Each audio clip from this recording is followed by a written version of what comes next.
Hello, আসসালামু আলাইকুম। আশা করি সবাই ভালো আছেন। আজকের এই ভিডিওতে আপনাদেরকে দেখাবো যে কিভাবে আপনারা সেল রেফারেন্স করবেন। সেল রেফারেন্স কত প্রকার এবং কি কি এবং কোনটাকে কোন সেল রেফারেন্স বলে সেটা শেখাবো, এবং রোজ, কলামস এই ফর্মুলাগুলো আজকের এই ভিডিওতে আপনাদেরকে ক্লিয়ার করে দেবো। তাহলে চলুন আমরা আমাদের অফিস প্রোগ্রামে ঢুকি বা প্রজেক্টে ঢুকে পড়লাম। আর আমি যে অফিস প্রোগ্রামটি ব্যবহার করছি সেটা অফিস 2021। আর অফিস 2021 কীভাবে আপনারা ইনস্টল এবং ডাউনলোড করবেন, অ্যাক্টিভ করবেন, সেটা আমার ইন্ড স্ক্রিনে ভিডিও পাবেন, সেখানে ক্লিক করে সেই ভিডিওটা দেখে আসবেন। তাহলে চলুন আমরা দেখেছি প্রথমে সেল রেফারেন্স। সেল রেফারেন্স তিন প্রকার, একটা হচ্ছে অ্যাবসোলিউট, একটা হচ্ছে রিলেটিভ, একটা হচ্ছে মিক্স সেল রেফারেন্স। তো মিক্স সেল রেফারেন্সটা আমি দেখাই। এই জায়গায় যদি আমি একটা লিখি, দেখেন এদিকে আমি লিখলাম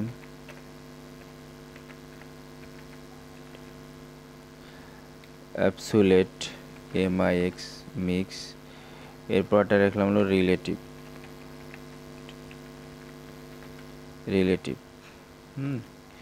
তো রিলেটিভ লিখলাম। রিলেটিভ লেখার পরে দেখবো আমরা এই জায়গায় সমান দিলাম। প্রথমে সমান দেওয়ার পরে এই জায়গায় ক্লিক করব। ক্লিক করার পরে ফাংশন কির F4 প্রেস করব।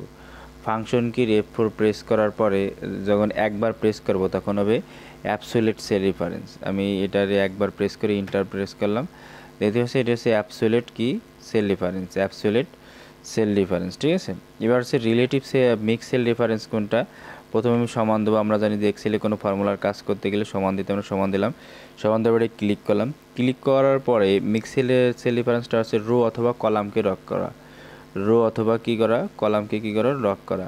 আর অ্যাবসোলিউট সেল রেফারেন্সের রো এবং কলাম দুইটাকেই লক করা। তাহলে আমরা যদি একবার প্রেস করি, দুইবার প্রেস করি, তো দুইবার প্রেস করলে আপনার রোটা লক হবে, তিনবার প্রেস করলে কলামটা লক হবে, এবং চারবার প্রেস করলে রিলেটিভ হয়ে যাবে। তাই আমি একবার প্রেস করলাম, দুইবার প্রেস করলাম, কলামটাকে কী করলাম, লক করে দিলাম। এবার রিলেটিভ সেল রেফারেন্সটাকে আমি সমান দিলাম।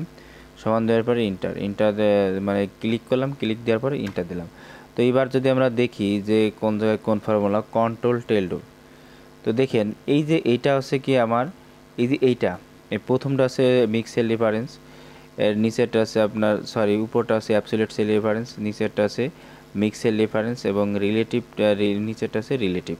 এখন আপনাদের বিস্তারিত দেখার জন্য যেটা করব সেটা হচ্ছে কি, এই জায়গায় আমি কিছু সংখ্যা লিখব, সংখ্যা লিখলাম, এবং এই জায়গায় তার নিচে কিছু সংখ্যা লিখি, সংখ্যা লিখলাম। সংখ্যা লেখার পরে এই জায়গাটা সংখ্যা আমি 5 লিখলাম। তো এখন আমি যে জিনিসটা করব সমান, তো এইটার সাথে আমি 5 গুণ করব, গুণ 5। তো 5 দেওয়ার পর আমি যদি F4 প্রেস করি, একবার রিলেটিভ মানে অ্যাবসোলিউট সেল রেফারেন্স দিয়ে দিই, তো একবার প্রেস করলে ইন্টার প্রেস করলাম। তো ইন্টার প্রেস করলে যেহেতু আমার কন্ট্রোল টেলডো দেওয়া রয়েছে, আমি কন্ট্রোল টেলডো ঠিক করলাম। এখন যদি আমি নিচের দিক প্রেস করি, দেখতে পাচ্ছেন যে এখানে যদি আমি এখানে ক্লিক করি, দেখতে পাচ্ছেন যে আমার কিন্তু এই 5 কিন্তু নড়তেছে না, 5 কিন্তু কী করতেছে না, নড়তেছে না। দেখতে পাচ্ছেন 5 কিন্তু এভাবে নড়তেছে না। ঠিক আছে, দেখতে পাচ্ছেন যে 5 কিন্তু জায়গায় রয়েছে। তো এটা হচ্ছে অ্যাবসোলিউট সেল। আমি প্রত্যেকটার সাথে কী করলাম, 5 গুণ করে দিলাম, কিন্তু 5টা জায়গায় থাকলো, আমার সেলটা কিন্তু নড়তেছে না। অর্থাৎ দুইটা রশি দুই দিক থেকে আমি, অর্থাৎ দুইটা আমি দিয়ে পিন দিয়ে আটকায় দেওয়ার মতো আর কি, সেরকম যে দুটো পিন দিয়ে আটকায় দেওয়ার ফলে যে আমার সেলটা এদিক ওদিক কিন্তু যাচ্ছে না। তো এবার দেখাবো আমরা যে আপনার এটা দেখালাম হলো কি অ্যাবসোলিউট সেল রেফারেন্স। এবার দেখাবো আমরা কি মিক্স। তো মিক্স সেল রেফারেন্সটা যেটাই mix cell reference, mix cell রেফারেন্সটা হচ্ছে যে আমি আপনাদেরকে দেখাই। তো মিক্স সেল রেফারেন্স আমি এই জায়গায় একটা জিনিস লিখলাম 10, 15, আচ্ছা ইচ্ছা মতো দিলাম। এখন এই জায়গায় আমি একটা সংখ্যা দেবো, কী দেবো, একটা সংখ্যা 2 দিলাম, এরপরে কী দিলাম, 3 দিলাম, তারপরে কী দিলাম, 4 দিলাম। তো এইভাবে আমি একটু দেখাই আপনাদের। সমান দেওয়ার পরে ক্লিক করলাম, ক্লিক করে স্টার্ট সাইন এবং 2 দিলাম। এবার যদি আমি F4 দুইবার প্রেস করি, যে মিক্স সেল রেফারেন্স দেওয়ার পরে আমার যেহেতু কলামটা লক, রোটা লক এবং কলামটা ফিরে, আমি ইন্টার প্রেস করব। ইন্টার প্রেস করে 10 দুগুণে 20। এবার নিচের দিক যদি আমি টান দিই, দেখেন 20 দুগুণে কি 40। এখন কিন্তু এটা কিন্তু এই কলামটা লক হওয়ার ফলে কী হচ্ছে না, এটা কিন্তু আর চেঞ্জ হচ্ছে না।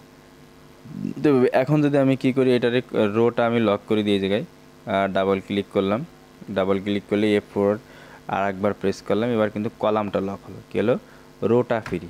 তো এই জায়গায় আসার পরে এখন যদি আমি প্রেস করি, দেখেন আমার উত্তরটা কিন্তু চেঞ্জ হয়ে যাবে। দেখেন এই জায়গায় আসার পরে যখন আমি ক্লিক করব দেখা যাবে যে আমার কার কার সাথে গুণ হয়েছে সেটা কিন্তু দেখা যাচ্ছে এই যে, ঠিক আছে এরকম। তো এরকম আপনারা কিন্তু মিক্স সেল ডিফারেন্স কিন্তু করে নিতে পারবেন। এরপরে আবার আরেকটা যে রিলেটিভ, তো দেখছেন রিলেটিভটা হচ্ছে আমি যদি সিঙ্গেলি এই জায়গায় সিম্পলি যদি করি 25 এটা দিলাম হলো 30, ঠিক আছে। তো এটার সাথে যদি আমি সমান এইটা স্টার, তো এটা কিন্তু আমি কোনো সেল ডিফারেন্স ব্যবহার করলাম না, তো এটা সেকেন্ড এবার ইন্টার দিলাম, এটা হচ্ছে রিলেটিভ সেল ডিফারেন্স। এখন আর একটা জিনিস দেখাবো সেটা হচ্ছে কি রো এবং কলাম। রো এবং কলাম কীভাবে লক করে সেই জিনিসটা আপনাদেরকে দেখাবো। তো সেটা দেখার জন্য প্রথমে আমি কী লিখলাম, রো ফর্মুলা লিখবো, সমান দিয়ে কী লিখবো রো দেওয়ার পরে দেখবো এটি কত নাম্বার রোতে আছে, ঠিক আছে। দেওয়ার পরে আমি প্রথমে কী দিলাম রো ট্যাব, দেওয়ার পরে এটাকে আমি ইন্টারপ্রেস এই জায়গায় যে কোনো একটা সেল সিলেক্ট করব। সেল সিলেক্ট করলে সে বলে দেবে যে এটা কত নাম্বার রো। তো আমি যেই রোটা ব্যবহার ক্লিক করছি সেই রো আছে কত আপনার 22 নম্বর আছে। তো 22 নম্বর আছে কিনা সেটি দেখার জন্য ওই সোজা আমরা চলে যাব। দেখতে পাচ্ছেন যে 22 নম্বর রোতেই কিন্তু সে আমার কিটা আছে সেল, যে সেল ক্লিক দিয়েছিলাম ওই সেলটা 22 নম্বর রোতে। তো এখন যদি রোস ব্যবহার করি, রোস ফর্মুলা সমান আর ও ডাব্লিউ নিচে দেখেন আছে, ট্যাব দিলাম।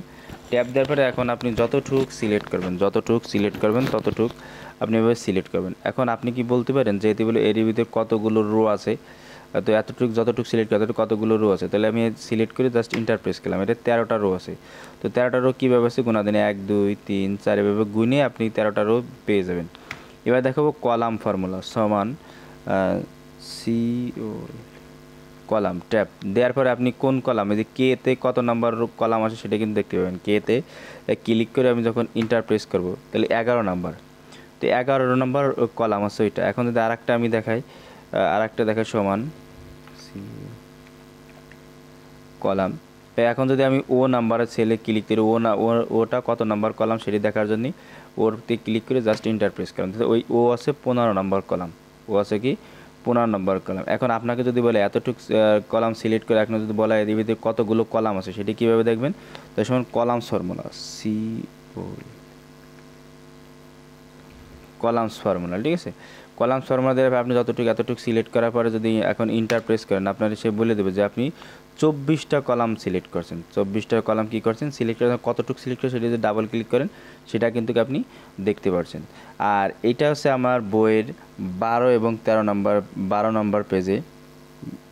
নম্বর পেজে আছে, এটা 12 এবং 13 নম্বর পেজে পেয়ে যাবেন। আমার যে বইটা লেখা আছে এ বেসিক টু অ্যাডভান্স যে বইটা, সেই বইটার 12 নম্বর পৃষ্ঠায় কিন্তু এই অঙ্কগুলো পেয়ে যাবেন, সেখান থেকে আপনারা দেখে নেবেন।